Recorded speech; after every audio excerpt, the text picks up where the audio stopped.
पर बिठा लिए हैं। ठीक से जयकारा लगाइए, ऐसा डंका बजाइए कि भीतर का भूत प्रेत भाग जाए और गुरु का ज्ञान। देखो कितना अच्छा लगा। एक बार फिर जयकारा लगाए। सदगुरु अभिलाष साहेब की धन्यवाद। पूज्य सदगुरुदेव जी, परम वंदनीय संत समाज, सत्संग प्रेमी सज्जनों, भक्तिमयी माताओं, हम सब प्रयागराज कुंभ मेला में आए हैं और सुंदर ज्ञान की गंगा में गोता लगा रहे हैं। कहते ना, ज्ञान गंगा नहा लो प्यारे मना, हे मन ज्ञान की गंगा में गोता लगा लो। और इस कुंभ मेला में क्या करते हैं, गंगा जमुना में जाकर के गोता लगाते हैं, शरीर की गोता लगाते हैं।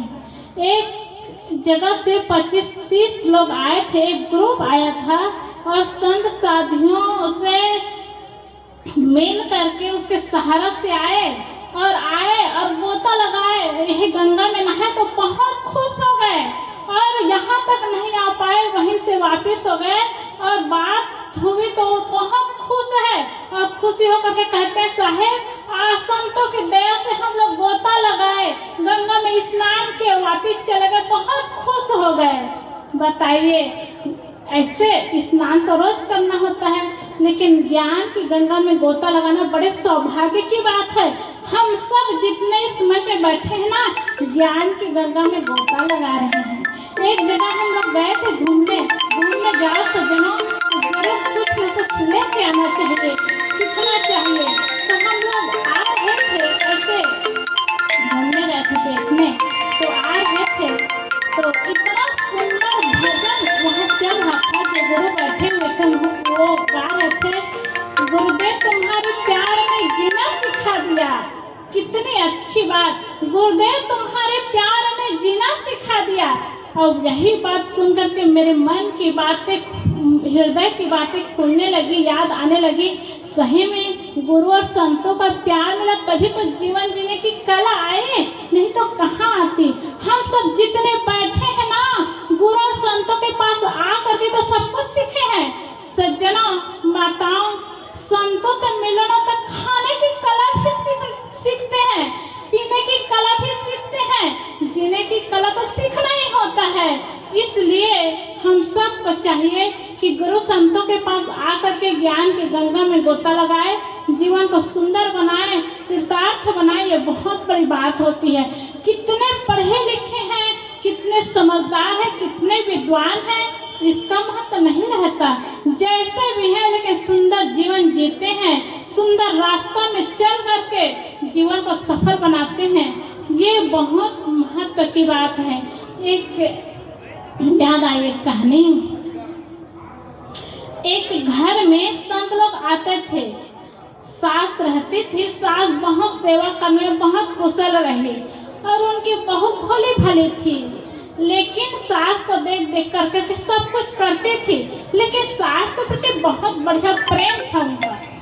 अब सास का शरीर छूट गया तो उनकी बहू बहुत रोने लगी और बहुत रोती, कहती है मुझे तो कुछ नहीं आता, मैं कैसे करूँ, क्या करूँ। तो ऐसे कह रोने लगी। अब संत भी आए उनके घर में, तो संतों के पास जाकर के बहुत रोई और रोने लगी, कहने लगी मेरी माँ चली गई है तब से मुझे कुछ करने नहीं आता और मेरी माँ तो सब करती थी, संतों की सेवा कैसे करना चाहिए भी नहीं आता, मैं कैसे करूँ। सज्जनों, माताओं, संत और गुरुजनों के पास जाओ तो हर कला सिखाते हैं, हर चीज की कला सिखाते हैं। किसकी बुद्धि कैसी है, किसको कैसे ज्ञान देना चाहिए, कैसे रास्ता बताना चाहिए, हर कला संत जन बताते हैं। तो संत आए तो कितनी अच्छी बात बताए। उन्होंने कहा अरे तुम्हारी माँ शरीर से नहीं है, हृदय से थोड़ी दूर हुई है। ऐसा करो, अपनी सास की एक फोटो रख लो और फोटो रख करके उससे आदेश ले करके काम करो, देखना सब काम अच्छा होगा। और भोली भाली तो थी, बढ़िया सास की फोटो रखी और फोटो रख कर कहती थी माँ जी मैं ये काम कर लूँ, बस वैसे पूछती थी, सब काम करना शुरू करती थी। फिर माँ जी मैं ये करूँ, मैं झाड़ू करूँ, मैं पोछा करूँ, मैं भोजन बनाऊँ, बस सब काम करने लग गई।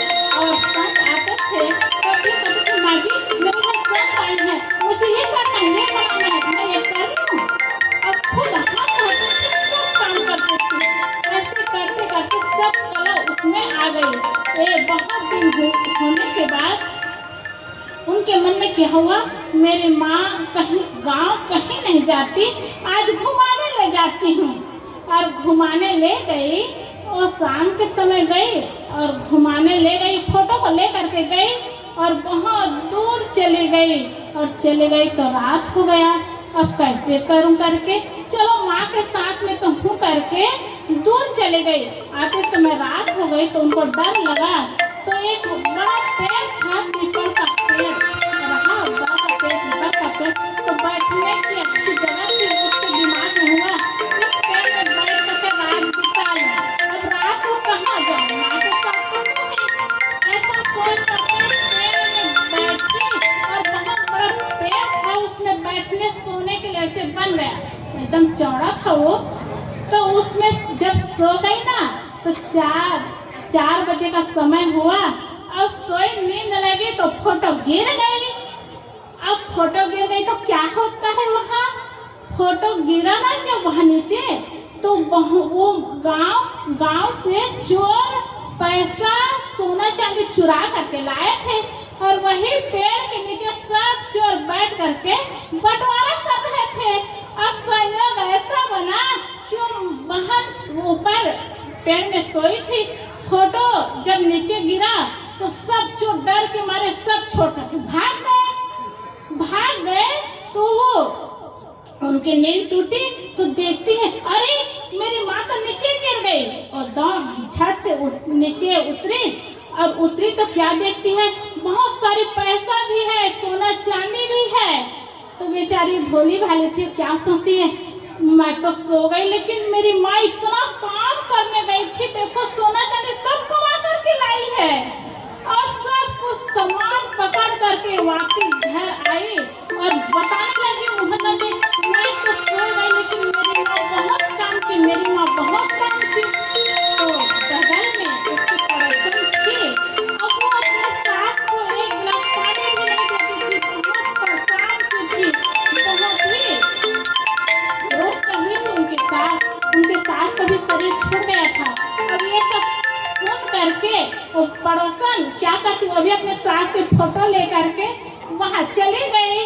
और जाने के बाद रात को वहीं पेड़ के नीचे रही, और पेड़ के नीचे रही। अब वो दिमाग लगाई कि जब फोटो नीचे गिरा ना तो बहुत सारा पैसा मिला, तो रात का समय था, वही चोर लोग वहाँ फिर इकट्ठा हुए थे, सब पैसा सोना चांदी चुरा करके लाए थे, बंटवारा की बात थी। अब फिर फोटो वो गिराई, और फोटो गिराई तो चोर लोग देखे, एक बार धोखा खाए तो खाए, हर बार कैसे धोखा खाएंगे। यही सोच करके जब फोटो नीचे गिरा ना, तो चोर लोग सर ऊपर करके देखे तो एक महिला वहाँ बैठी थी। अब चोरों ने क्या किया, उस महिला को उतरने को कहे, और कहे जब वो उतरे तो इतना मारे सब चोर, और कहे एक दिन तो पूरा हमारा सोना चांदी पैसा को लूट करके ले गई, फिर आई हो लूटने। खूब वो मार खाए, और रोते रोते सज्जनों पछताते रोते वो वापस घर गई। देखिए, व्यवहार तो बहुत छोटा होता है, बात बहुत छोटी है, लेकिन जीवन कितना बड़ा होता है। इसीलिए तो संतों ने कहा है, कर्म तुम्हारे अच्छे हैं तो किस्मत तुम्हारी दासी है, धर्म तुम्हारे अच्छे हैं तो घर में मथुरा काशी है, कर्म धर्म दोनों अच्छे तो जीव बने अविनाशी है, और कर्म धर्म दोनों बिगड़े तो गले में यम की फांसी है। इसलिए सज्जनों माताओं, गले में यम की फांसी न लगाए, कर्म और धर्म को सुंदर बनाए, पवित्र बनाए, जीवन को सुंदर बनाए। तो ये घर से शुरुआत करें, अपने जीवन से शुरुआत करें, संत गुरुजनों का आधार बना करके रखें, और इससे जीवन सुंदर होगा, सुखमय होगा, और ऐसे करते करते जीवन कल्याण में होगा। इन्हीं शब्दों के साथ मैं अपनी वाणी को विराम करती हूँ। बोलिए सद्गुरुदेव की जय। एक बार फिर जयकारा लगाइए, सद्गुरुदेव की जय।